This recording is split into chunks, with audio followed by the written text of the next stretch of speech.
소설이 시작하면 맨 처음 호리아스라는 이름의 문신사의 가족에 대한 이야기가 나오게 되는데, 그에게는 위로 스네타로라는 아들과 밑으로는 기누에와 다마에라는 쌍둥이 딸들이 있었다고 설명을 하고요.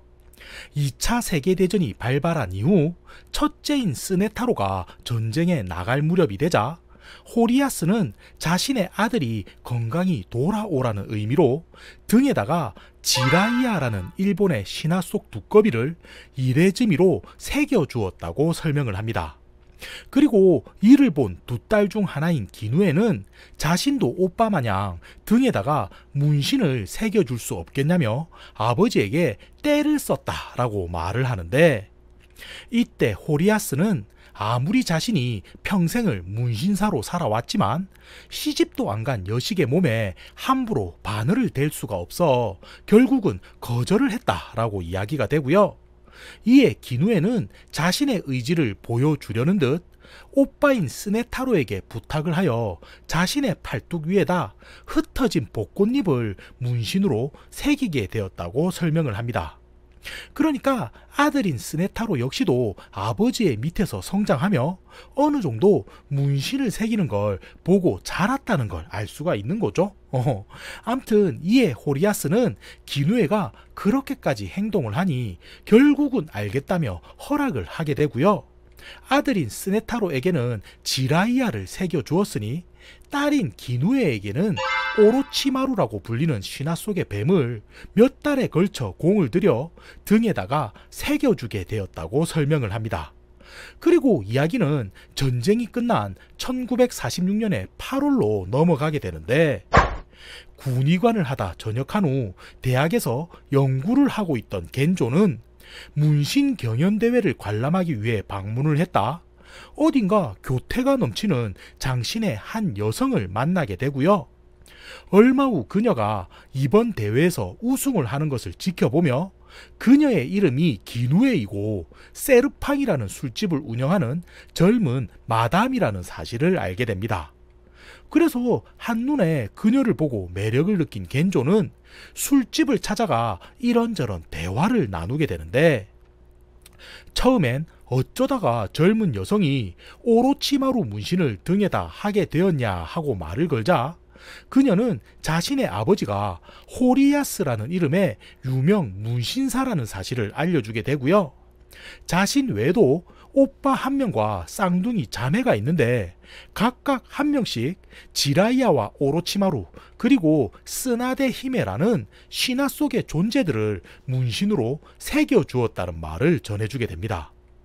헌데 그때 그녀는 무언가 울컥했는지 갑자기 눈물을 보이며 지금은 그런 아버지도 전쟁통에 죽고 나머지 형제들 역시 실종이 되어 생사를 모른다는 이야기를 전해주게 되는데, 이 말을 들은 겐조는 강하게만 보였던 그녀가 이런 모습도 있었나 하며 가여이 여기게 되고요.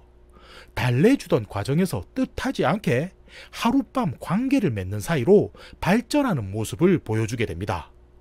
그리고 장면은 며칠이 지난 어느 날 겐조가 기누에로부터 한 통의 봉투를 받는 모습을 보여주는데, 안에는 지라야와 오로치마루 그리고 스나데 힘의 문신을 한 사람들이 한 명씩 서 있는 사진이 들어가 있었고요. 편지에는 최근 들어 자신이 누군가에게 살해당할 거라는 기분이 든다며 이게 형제들을 기억할 유일한 물건이지만 대신해서 겐조님이 보관해 줄 수 없겠냐며 부탁을 하는 글이 남겨져 있는 것을 보게 됩니다. 그래서 다시 한번 사진을 살펴보니 스나데 힘의 문신을 한 다마에라는 여성은 놀랍게도 기누에와 똑 닮은 얼굴인 걸 확인하게 되는데, 한 가지 차이가 있다면 기누에의 문신은 등에서 허벅지까지 눈에 잘 띄지 않는 위치에 자리 잡고 있는 반면 그녀의 쌍둥이 자매인 다마에는 손목에서 발목까지 모든 곳에 문신이 있었다는 점이었고요. 일부 흐릿하게 칙칙한 느낌이 들기도 했지만 사진이 오래돼서 그런 건가 하며 겐조는 별로 대수롭지 않게 여기는 모습을 보여주게 됩니다.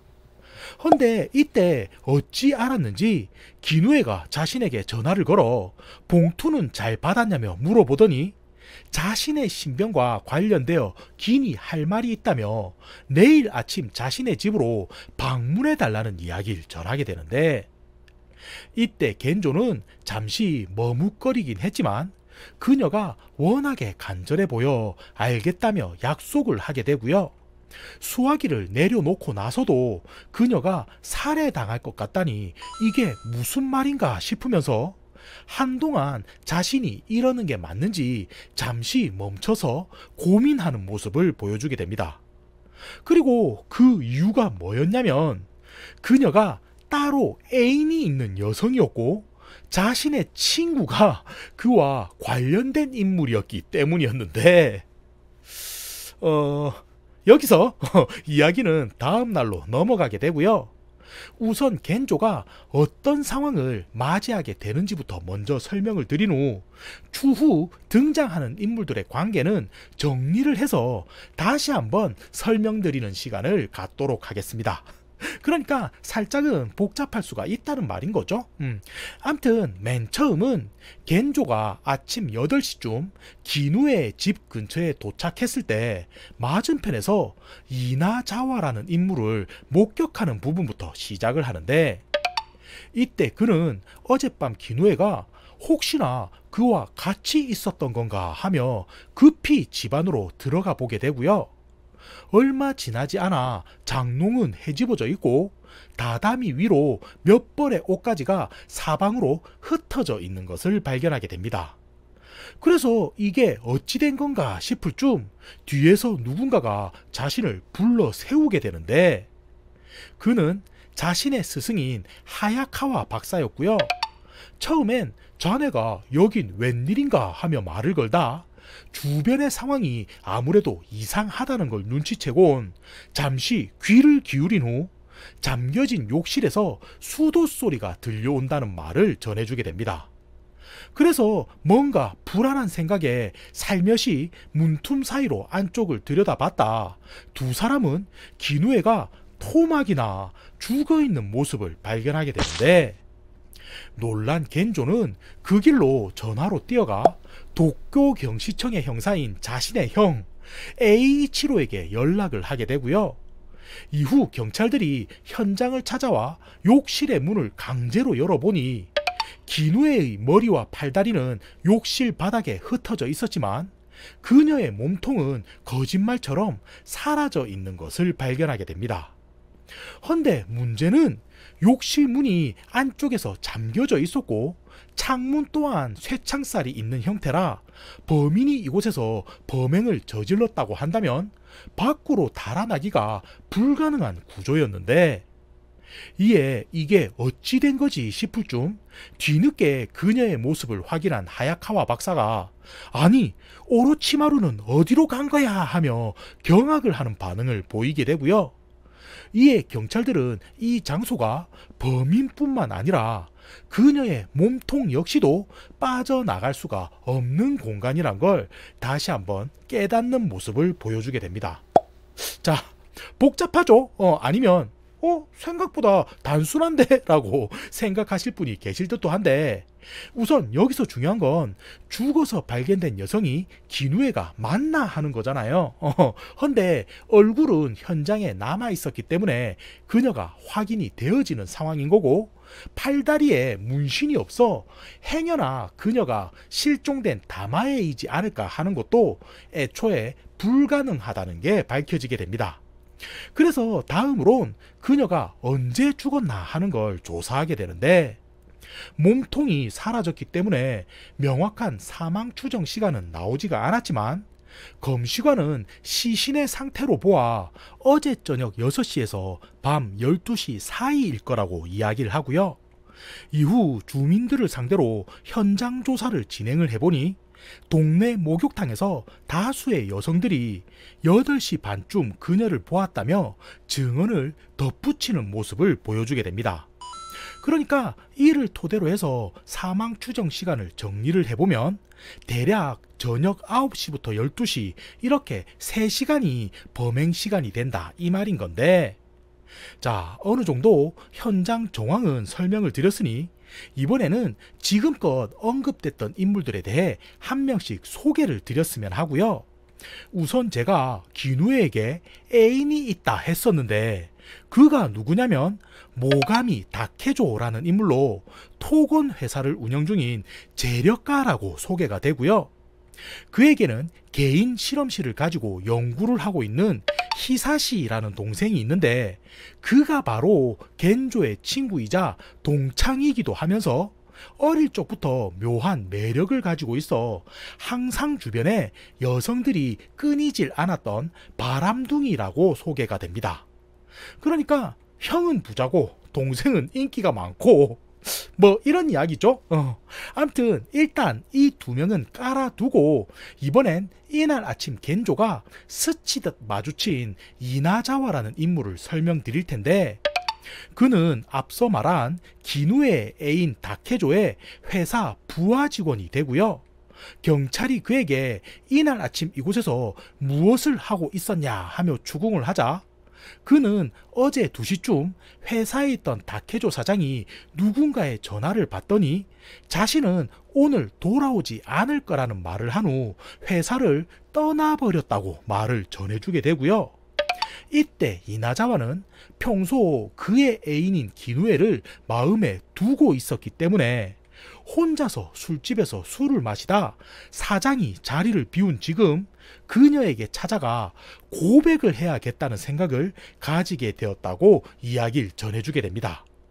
그러자 이 말을 들은 경찰은 아니 그럼 당신이 집을 찾아간 게 오늘 아침이 아니라 어제 저녁이었던 거냐며 묻게 되는데 이에 그가 하는 말이 술집을 벗어나 그녀의 집 앞에 도착하니 시간은 11시 반쯤이었다고 말을 하고요. 잠시 술도 깰 겸해서 30분 정도 기다리다 11시쯤 집 안으로 들어갔는데 아무리 불러도 기누의 모습은 보이지가 않고 욕실에서는 물소리만이 졸졸거리며 들려왔다고 설명을 해주게 됩니다. 그래서 지금 씻고 있는가 보다 하며 기다리던 도중 깜빡하고 잠이 들었는데 깨어나 보니 아침이었다 하는 말을 전해주게 되는데 이때 이나자와는 그제서야 주변에 핏자국이 흩어져 있는 것을 발견하게 되고요. 욕실에서도 계속해서 물소리가 들리는 게 이상하다는 생각이 들어 슬며시 문틈으로 욕실 안을 들여다봤다 토막난 시신이 있는 것을 보곤 겁을 집어먹어 불이 나게 달아났던 거라는 말을 경찰들에게 들려주게 됩니다. 뭔가 좀 어리버리한 것 같죠? 그러면 다음은 하야카와 박사라는 사람의 차례인데 그는 쉽게 말해 문신에 대해서는 광적으로 집착하는 마니아면서 학자라고 이야기를 하고요. 개인적으로 소장하고 있는 문신 표본 그러니까 사람 몸에서 뜯어낸 인피 가죽이 100장이 넘을 만큼 엄청난 콜렉션을 가지고 있는 인물이라고 설명이 됩니다. 헌데 그런 그가 이곳엔 왜 온 건가 싶은데 그는 겐조의 의학 스승이기도 하지만 다케조에게는 큰아버지이기도 한 친척이라고 설명이 되고요. 전날 밤 겐조와 마찬가지로 기누에에게 먼저 연락이 와선 두려워하는 목소리로 자신이 살해당할 것 같다며 내일 아침 상의할 게 있으니 찾아와 달라 부탁을 받았다는 말을 전해주게 됩니다. 그러니까 그의 증언대로만 한다면 기누에는 겐조와 하야카와 두 사람에게 동시에 같은 시간 찾아와 달라며 말을 전했다는 게 되는 건데 이를 들은 경찰은 잠시 갸웃거리긴 했지만 그럼 당신은 어젯밤 9시부터 12시 사이 어디에 있었습니까? 하며 묻게 되고요. 이에 그는 갑자기 태도가 돌변하더니 내가 그런 걸 말해줄 의무는 없지 않습니까? 하며 대꾸를 한 후 확실히 범인으로 지목이 된다면 그때 가서는 설명을 해줄 수 있지만 지금은 대답을 해주기 싫군요 하며 경찰의 질문을 회피하는 모습을 보여주게 됩니다. 자, 이번에는 또 하는 행동이 좀 미심쩍죠? 둘 다 조금씩 뭔가 시원하지 않은 구석이 있는 점만 연달아 하고 있는 모습인 건데, 그나마 다행인 건 겐조는 알리바이가 확실하다는 거였고요. 그는 어젯밤 형인 에이치로와 함께 술을 마시고 있었다는 게 확인되어 용의선상에서는 벗어나는 모습을 보여주게 됩니다. 휴. 자, 그럼 이렇게 해서 용의자가 2명인 건가 싶은데, 경찰들은 의심이 가기는 하나 물증이 없다 보니 어찌 누구 하나를 단정 짓지는 못하는 상황이 이어지게 되고요. 이후 사건 당시 7시쯤 기누에의 집 앞에 어떤 차량이 서 있었다는 것과 겐조가 문신 사진을 받았다는 증언이 추가되지만, 기누에의 죽음과는 직접적인 연관은 없는 것으로 보여 일단은 넘어가는 모습을 보여주게 됩니다. 헌데 여기서 예상치 못했던 사건이 발생하며 2명의 용의자가 추가로 늘어나는 상황이 벌어지게 되는데, 우선 한 명은 우수이 료키치라는 남성으로 죽은 기누에가 과거의 사귀었던 애인이자 지금은 수배 중인 범죄자인 인물이고요. 사건 현장에서 그의 지문이 나온 것을 의아하게 여긴 경찰들은 이후 수사를 통해 기누에가 살해당한 날 그가 집 근처에서 목격되었다는 증언도 확보하게 됩니다.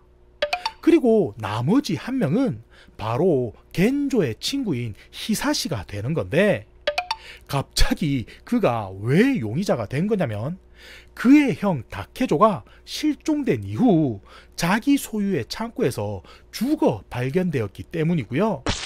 부검 결과 사망 추정 일자가 기누에의 사망일과 일치하는 걸로 밝혀지고, 다케조가 죽고 난 이후 모든 재산을 동생인 히사시가 물려받는다는 점을 알게 되자 경찰들은 그 역시도 용의선상에 올려둔 후 사건 당일 무엇을 하고 있었냐며 취조를 하는 모습을 보여주게 됩니다.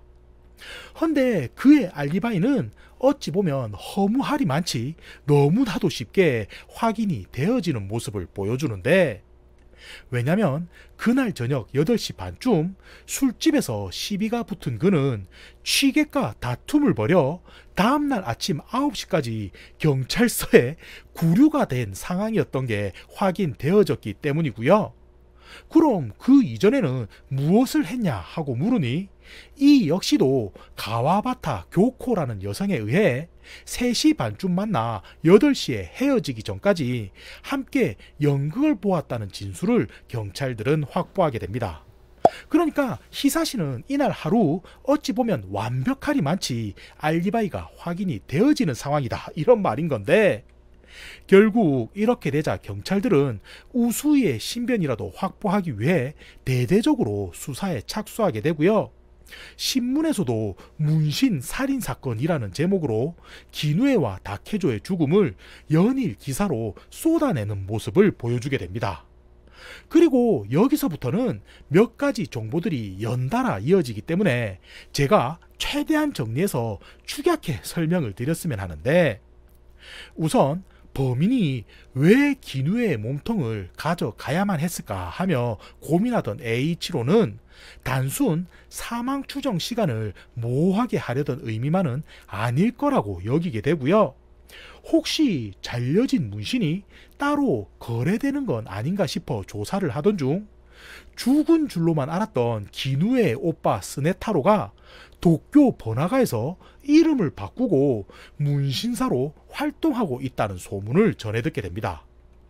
헌데 이 당시에도 문신은 불법적인 행위였기 때문에 경찰인 자신이 찾아가면 협조를 제대로 해주지 않을 것 같아 동생 겐조에게 대신 진짜인지 확인해 볼 수 있겠냐 시키게 되는데, 이에 그는 알겠다며 소문 속 문신사를 찾아가 일전에 기누에에게 받은 사진들을 보여주며 혹시 이들이 당신의 형제들이냐 하고 물어보게 되고요.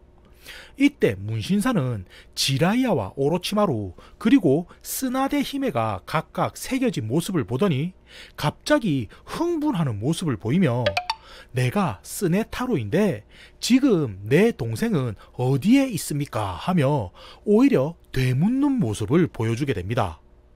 그러자 겐조는 살짝 당황해 그녀가 얼마 전 살해당했다는 사실과 어떤 사연이 있었는지를 설명해 주게 되는데, 그 말을 들은 그는 갑자기 표정이 안 좋아지더니 제가 어떻게든 도움을 드리고 싶지만 그 전에 먼저 확인하고 싶은 게 있다는 말을 전해주게 되고요. 이에 겐조는 그의 반응이 너무나 확고해 보여 일단은 알겠다며 대답을 한 후 반드시 연락을 달라는 말을 남긴 후 집으로 돌아가는 모습을 보이게 됩니다. 그리고 열흘이 지난 어느 날 겐조는 자신의 형으로부터 두 가지 정보를 전해 듣게 되는데, 우선 하나는 수배 중이었던 우수이가 체포되어 지금은 진술조사가 끝났다는 것이었고요. 그는 기누에가 죽던 날 그녀를 찾아간 건 맞지만 살해당했다는 사실은 이후 신문을 통해 알게 되었지 죽은 시신 자체는 자신의 눈으로 보지를 못했다는 증언을 들려주게 됩니다.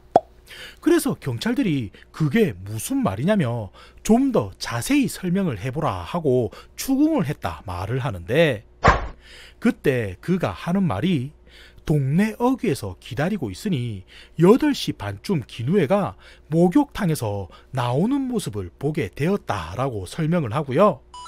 주변 집들에 불이 꺼지면 몰래 들어가야지 하며 기다리고 있던 참에 11시쯤 웬 남성이 자신보다 먼저 그녀의 집으로 들어가는 모습을 목격하게 되었다고 이야기를 전해주게 됩니다. 그러니까 이나자와를 봤다는 말이 되는 거죠. 암튼 그래서 어느 정도 기다리면 그가 나올 거라 생각해 계속 기다렸지만 12시가 넘어서도 그가 나오질 않아 뭔가 싶어 집에 들어가 보니 그는 껌껌한 안방에서 잠을 자고 있는 걸 보게 되었다라고 말을 하게 되는데, 우수이는 이때 상황을 떠올리며 그가 아침까지 깨어날 기미가 보이질 않아 그냥 좀도둑이 든 듯 꾸민 후 달아나게 된 거라는 말을 하게 되고요. 욕실에서 물소리가 들리는 듯 싶긴 했지만 장롱을 뒤지느라 정신이 팔려 그 안에 누군가가 있었는지는 확인하지 않았다는 말을 H로는 전해주게 됩니다. 그러자 이 말을 들은 겐조는 만약 그의 말이 사실이라고 한다면 범행이 가능한 사람은 없는 것 아니냐고 묻게 되는데, 이 말에 H로는 곤란한 표정만 지을 뿐 아무런 대꾸를 하지 못하는 모습을 보이게 되고요. 이에 겐조가 정보가 2개라고 했는데 나머지 하나는 뭡니까? 하고 묻자 이에 그가 조심스레 답해주길 도쿄 외곽에서 시신 하나가 발견되었는데 덩어리 가죽이 무언가로 절단된 모습이었다고 말을 하게 되고요. 그 형태가 마치 문신을 오려낸 듯 보이는 터라 신원을 확인해 보니 죽은 시신은 기누의 오빠인 스네타로인 것으로 밝혀졌다는 말을 전해주게 됩니다. 그리고 이 이야기를 들은 겐조는 자신이 우유부단하여 한 생명을 지키지 못한 듯한 생각이 들자 큰 충격에 빠져 정신을 못 차리는 모습을 보여주게 되는데, 이때 충격을 받은 건 그의 형인 H로도 마찬가지였고요. 단순 사건이 연쇄살인으로 발전을 하자 이걸 어찌해야 하나 하며 막막해하는 반응을 보여주게 됩니다. 그리고 그나마 수사를 통해 스미오라는 거리의 여성이 기누에와 닮았다는 정보를 얻게 되지만 몇 달 전부터 행적을 감추어 어디로 갔는지는 찾아내지를 못한다는 이야기만 전해 듣게 되는데, 당연히 직업이 직업인지라 본명일 리도 없는 여성이었고요. 이렇게 사건은 미궁에 빠진 채 시간은 몇 달이 흘러가는 모습을 보여주게 됩니다. 그리고 가을이 완연한 11월의 어느 날 뒤늦게 귀국한 한 남성이 겐조가 있는 학교로 돌아오게 되는데, 여기서 그에 대해 설명을 좀 드리자면 얼굴 전체에 지성과 기품이 넘치는 미청년이었다고 묘사가 되고요. 가미즈 앞에 가미즈 없고 가미즈 뒤에 가미즈 없다라고 불리울 만큼 모두들 그를 보면 입을 모아서 천재라고 격찬을 할 정도라고 언급이 됩니다. 그리고 겐조는 그가 모습을 보이자 너무 기뻐 단숨에 달려가 뭐를 했을까요? 지난 8월 도쿄에서 벌어진 3건의 살인에 대해 조언을 구할 수 없겠냐며 부탁을 하는 모습을 보이게 되는데, 이에 가미즈는 우리 사이에 부탁이 웬 말인가 하고 말을 하더니 일단 이야기부터 들어보자며 사건의 개요를 설명 듣게 되고요. 겐조의 말이 모두 끝나자 그는 흥미있어 하는 반응을 보이더니 일주일이면 되겠군 이라며 혼자서 읊조리는 모습을 보여주게 됩니다. 그러자 겐조가 깜짝 놀라 아니 자네는 벌써 범인을 알겠다는 말인가 하며 황당해하는 반응을 보이게 되는데, 이에 가미즈는 물론이지 그리스어로는 유레카라고 한다네 라며 깔깔 웃는 모습을 보이게 되고요. 지금 당장 머릿속에 몇 가지 가설들이 동시에 떠오르긴 한데 이들 모두가 가능한 건지 입증하기 위해서는 시간이 대략 일주일 정도가 필요할 것 같군 이라는 말을 전해주게 됩니다. 그러자 이 말을 들은 겐조는 아니 일주일이 웬 말이냐며 그 중에 하나의 가설이라도 어찌 설명을 해줄 수 없겠냐 하며 또 한 번 부탁을 하는 모습을 보이게 되는데, 이 말에 가미즈는 어쩔 수가 없구만 이라는 말을 하더니 그럼 우선 기누에의 집으로 향해 봄새라고 말을 하게 되고요. 얼마 후 그녀의 욕실에 도착한 그는 이 공간이 한치의 틈도 없는 밀실마냥 보일 수도 있지만 길다란 실 끝에 나무 조각 같은 걸 매단 후 한쪽 끝을 걸쇠에 걸쳐두기만 하면 흐르는 물로 인해 자연스럽게 걸쇠는 수압을 받아 잠기게 되고 시간이 지나면 실 또한 배수구로 빠져 증거가 사라지게 될 거라네 라는 말을 전해주게 됩니다. 그러자 이 말을 들은 겐조는 정말 놀라운 트릭이군 하며 그를 치켜 세우게 되는데, 이에 가미즈는 이런 기계적인 트릭은 아무것도 아니라네 라며 대꾸를 하게 되고요. 지금 이 사건에서 진짜 중요한 건 범인이 던져놓은 심리적 트릭일세 하는 말을 겐조에게 전해주게 됩니다. 헌데 그 일이 있고 며칠 뒤 일주일이 채 지나지 않은 시점 히사시를 만난 겐조와 가미즈는 그로부터 놀라운 추리를 전해 듣게 되는데, 그 내용을 요약하자면 아무리 생각해도 8시 반에 기누에를 보았다는 우수이가 11시까지 밖에서 기다렸다는 건 뭔가 이상하지 않냐고 말을 하게 되고요. 사실 그는 이미 그녀의 집안에서 기누에가 돌아오길 기다리고 있었을 거라고 이야기를 하게 됩니다. 헌데 그때 그는 예상치 못한 장면을 목격하게 되면서 상황은 이상하게 흘렀을 거라 말을 전해주게 되는데, 우선 첫 번째는 다케조가 찾아와 기누에를 죽이고 달아나는 장면을 보게 된 거고요. 이를 어찌 해야 하나 하고 망설이고 있던 차에 예상치 못한 또 다른 누군가가 나타나 그녀의 시신을 욕실로 옮긴 후 몸통을 잘라냈고 장롱에서 옷가지들을 꺼내 둘둘 마른 후 떠나는 것을 보게 된 것이 두 번째일 거라고 이야기를 전해주게 됩니다. 헌데 여기서 끝이 아닌 게 이번에는 이나자와가 찾아와 그는 황급히 욕실에 몸을 숨겼던 거고, 이후 그가 골아 떨어지고 나서야 겨우 달아났을 거라 말을 하게 되는데, 이 말을 들은 겐조는 아니 그럼 기누의 몸통은 누가 잘라간 거냐 하고 묻게 되고요.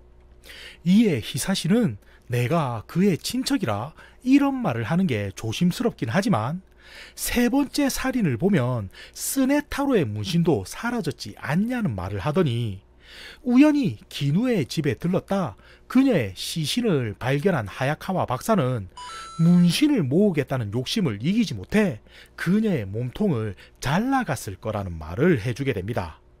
그리고 이후 살인을 저지른 형이 결국 죄책감에 스스로 생을 마감한 것이 이번 사건의 결말일 거라는 말을 전해주게 되는데, 이 말에 다시 한번 겐조는 그럼 우수이가 지금껏 거짓말을 한 이유는 무엇이겠냐고 묻게 되고요.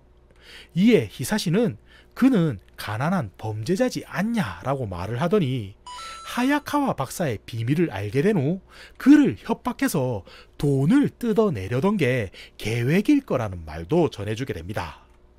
자, 이렇게 해서 영원히 미궁으로 빠질 것 같았던 사건은 끝이 아니고요. 약속한 일주일이 되자 가미즈는 겐조와 함께 그의 형 에이치로를 찾아가 이제부터 범인이 누군지 알려주겠다는 말을 전하게 됩니다. 그리고 그게 누구냐면, 자, 이제부터 결말이죠. 바로 모가미 다케조의 동생이자 겐조의 친구인 모가미 히사시가 되는 건데, 가미즈는 말하기를 이번 사건에는 총 4명의 용의자가 등장을 하는데 3건의 살인이 모두 한 사람의 범행이라고 본다면 우수이는 도중 체포가 되었기 때문에 제외가 된다고 말을 하고요. 이나자와 같은 경우는 앞서 말한 우수이가 그의 알리바이를 증언해주기 때문에 절대로 범인이 될 수 없다는 말을 전해주게 됩니다. 자, 그렇다고 한다면 남은 용의자는 히사시와 하야카와 박사, 이렇게 둘만 남은 상황이 되는 건데, 우선 하야카와 박사 같은 경우 소장한 문신만 해도 100장이 넘는 콜렉터인데 굳이 한 장을 더하기 위해 살인을 저지르거나 시신을 해체하는 위험은 취하지 않았을 거라고 말을 하고요. 그가 왜 자신의 알리바이에 대해서는 침묵을 했냐면 문신이라는 행위 자체가 여전히 불법이기 때문에 그것과 관련된 시설에서 은밀한 취미를 즐기는 걸 경찰에겐 숨기기 위해서였을 거라는 말을 전해주게 됩니다. 그러자 이 말을 들은 에이치로는 아니 그러면 히사시는 완벽한 알리바이가 있지 않냐며 반문을 하게 되는데, 이에 가미즈는 이 사건을 풀기 위해선 2가지 심리적 트릭을 깨야 한다라고 말을 하게 되고요. 우선 하나는 모든 증언이 사실일 거라는 착각인데, 가와바타 교코라는 여성이 히사시와 연극을 봤다고 했지만 극단에 찾아가 문의를 해보니 그때 그 장소엔 여성 1명만 있었지 남성의 모습은 보이지가 않았다는 것을 알아냈다며 알려주게 됩니다. 그러니까 그녀는 히사시를 감싸주기 위해 경찰에게 거짓말을 했다는 게 되는 건데, 이에 에이치로가 아니 하지만 기누에가 죽은 건 9시 이후이니 그건 신경 쓸 필요가 없지 않냐 하는 말을 하게 되고요. 이 말에 가미즈는 그게 바로 2번째 심리적 트릭이라며 발견된 팔다리에 문신이 없었기 때문에 다들 죽은 사람이 기누에라고 생각했지만 반대로 다마에가 문신을 한 건 아무도 본 사람이 없지 않냐라고 말을 하더니 유일한 증거가 겐조가 받은 사진인데 그 역시 흐릿한 형태이기 때문에 충분히 조작할 수가 있다는 말을 전하게 됩니다. 그러면서 얼마 전 기누에와 닮은 여성이 갑자기 사라졌다라고 했었는데 그녀가 기누에의 쌍둥이 자매인 다마의 인거고 죽어서 발견된 여성 또한 사실은 그녀였을 거라는 말을 하게 되는데, 이 말을 들은 에이치로는 깜짝 놀라 아니 그게 무슨 말이냐며 좀 더 자세히 설명을 해달라 재촉하는 모습을 보이게 되고요. 이에 가미즈는 그럼 맨 처음부터 어찌된 상황인지 정리를 해주겠다며 평소 여성에게 인기가 많았던 히사시는 형의 애인인 기누에와도 부적절한 관계였을 거라는 말을 전해주게 됩니다.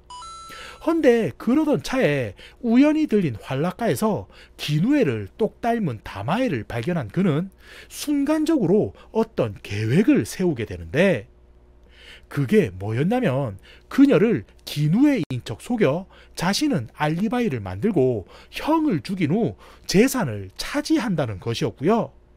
그 과정이 어찌 되는지 설명을 드리자면 우선은 일부러 기누에를 문신 콘테스트에 보내 겐조로 하여금 접근하게 만든 후 조작된 사진을 보내어 다마에라는 여성이 문신이 있다고 착각을 하게끔 유도를 하게 됩니다.